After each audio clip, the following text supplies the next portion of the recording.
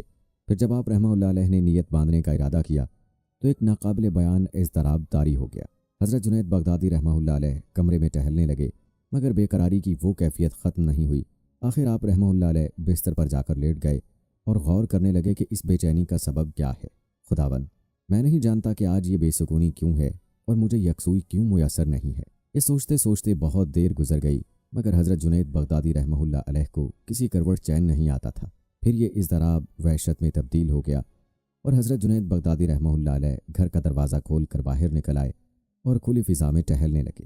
ابھی تھوڑی ہی دور گئے ہوں گے کہ آپ رحمہ اللہ علیہ نے ایک شخص کو دیکھا جو بیچ راستے میں چادر اوڑھے لیٹا تھا۔ حضرت جنید بغدادی رحمہ اللہ علیہ کو بڑی حیرت ہوئی کہ یہ کون شخص ہے جو رات کے پچھلے پہر اس طرح سرے راہ سو رہا ہے۔ آپ رحمہ اللہ علیہ آہستہ قدموں سے آگے بڑھے تاکہ سونے والے کی نیند میں خلل واقع نہ ہو۔ حضرت جنید بغدادی رحمہ اللہ علیہ دبے پاؤں گزر جانا چاہتے تھے مگر جب آپ رحمہ اللہ علیہ اس شخص کے قریب پہنچے تو وہ یک اٹھ کر بیٹھ گیا۔ حضرت جنید بغدادی رحمہ اللہ علیہ کو اس شخص کے اس طرح بیدار ہو جانے پر بڑی حیرت ہوئی۔ پھر وہ آپ کو مخاطب کر کے کہنے لگا، ابو القاسم، آپ نے آنے میں اتنی دیر کی؟ حضرت جنید بغدادی رحمہ اللہ علیہ فرماتے ہیں کہ اس شخص کی بات سن کر مجھ پر رعب سا طاری ہو گیا۔ پھر میں نے ذرا سنبھل کر اسے جواب دیا، مجھے کیا خبر تھی آپ میرا انتظار کر رہے ہیں؟ پھر یہ کہ آپ سے کوئی وعدہ تو نہیں تھا کہ جس کی پابندی مجھ پر فرض تھی؟ اس شخص نے کہا، ابو القاسم، آپ سچ فرماتے ہیں مگر میں نے خداوند ذوالجلال سے جو دلوں کو حرکت دیتا ہے اور مقلب القلوب ہے یہ دعا کی تھی کہ آپ کے دل کو حرکت دے کر میری جانب مائل کر دے۔ بے شک حق تعالیٰ نے میرے دل کو آپ کی طرف مائل کر دیا، مگر یہ تو بتائیے کہ آپ مجھ سے کیا چاہتے ہیں؟ حضرت جنید بغدادی رحمہ اللہ علیہ نے فرمایا۔ اس شخص نے کہا، ابو القاسم، میں ایک سوال کا جواب چاہتا ہوں، یہ سوال مجھے کئی دنوں سے پریشان کر رہا ہے۔ حضرت جنید بغدادی رحمہ اللہ علیہ بہت غور سے اس شخص کا سوال سنتے رہے۔ سوال یہ تھا کہ مرض نفس کب نفس سے دوا بن جاتا ہے؟ جب وہ شخص اپنی بات مکمل کر چکا تو حضرت جنید بغدادی رحمہ اللہ علیہ نے فرمایا، جب انسان اپنی خواہشات کی مخالفت کرتا ہے تو اس حالت میں نفس کا مرض ہی دوا بن جاتا ہے۔ حضرت جنید بغدادی رحمہ اللہ علیہ کا جواب سنتے ہی اس شخص نے اپنے دل کو مخاطب کرتے ہوئے کہا، میں نے تجھے 7 بار یہی جواب دیا مگر تو نے میری بات نہیں مانی۔ ہر مرتبہ یہی کہتا رہا کہ جب تک جنید نہیں کہیں گے اس وقت تک نہیں مانوں گا۔ اب تو نے سن لیا کہ جنید کیا کہتے ہیں۔ یہ کہہ کر وہ شخص تیز رفتاری کے ساتھ چلا گیا۔ حضرت جنید بغدادی رحمہ اللہ علیہ کچھ دیر تک حیرت و سکوت کے عالم میں کھڑے سوچتے رہے کہ وہ شخص کون تھا اور کہاں سے آیا تھا۔ حضرت جنید بغدادی رحمہ اللہ علیہ نے ارادتاً کبھی کسی کرامت کا اظہار نہیں کیا مگر بڑے بڑے مشائخ آپ رحمہ اللہ علیہ کے روحانی تصرف کے قائل تھے۔ شیخ خیر النساج رحمہ اللہ علیہ حضرت سر سکتی رحمہ اللہ علیہ کے مرید تھے اور حضرت جنید بغدادی رحمہ اللہ علیہ کے پیر بھائی۔ انہوں نے حضرت جنید بغدادی رحمہ اللہ علیہ کے ساتھ پیش آنے والا اپنا ایک عجیب واقعہ بیان فرمایا جسے مولانا جامی رحمہ اللہ علیہ نے اپنی شہرہ آفاق نفحات الانس میں یہ واقعہ بیان کیا ہے کہ مشہور بزرگ کامشن بن حسین رحمہ اللہ علیہ ہمدان میں رہتے تھے اور ابو محمد کے لقب سے مشہور تھے۔ ایک دن رات کے وقت کسی نے ان کے دروازے پر دستک دی۔ ابو محمد رحمہ اللہ علیہ کہتے ہیں کہ دستک کی آواز سنتے ہی میرے خیال میں آیا کہ شیخ جنید رحمہ اللہ علیہ آئے ہوں گے، حالانکہ حضرت جنید رحمہ اللہ علیہ اس وقت ہمدان سے بہت دور بغداد میں قیام فرما تھے۔ پھر جیسے ہی ابو محمد رحمہ اللہ علیہ گھر سے باہر آئے، حضرت جنید بغدادی رحمہ اللہ علیہ کو دروازے پر اپنا منتظر پایا۔ ابو محمد، میں خاص طور پر تم سے ملنے کے لیے بغداد سے یہاں آیا ہوں، حضرت جنید بغدادی رحمہ اللہ علیہ نے فرمایا اور بڑی گرم جوشی کے ساتھ ملے۔ پھر کچھ دیر تک گفتگو کرتے رہے اور اس کے بعد تشریف لے گئے۔ دوسرے دن محمد رحمہ اللہ علیہ نے حضرت جنید بغدادی رحمہ اللہ علیہ کو بہت تلاش کیا مگر آپ رحمہ اللہ علیہ کا کہیں پتہ نہیں تھا۔